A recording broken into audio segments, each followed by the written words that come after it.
होने जख्म पुराने सज्जाद दी जिंदगी मुक जानी नहीं होने जख्म पुराने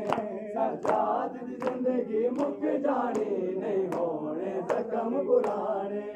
सज्जाद दी जिंदगी मुक जानी नहीं होने जख्म पुराने सज्जाद दी जिंदगी मुक जानी नहीं होने जख्म पुराने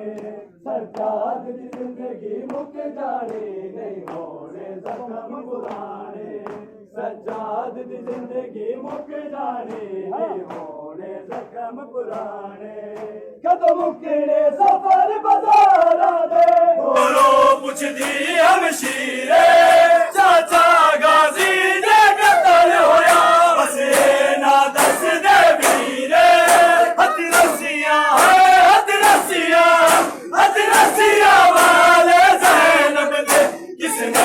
आजाद कराने सज्जाद दी जिंदगी मुक जानी नहीं होने जख्म पुराने सज्जाद दी जिंदगी मुक जानी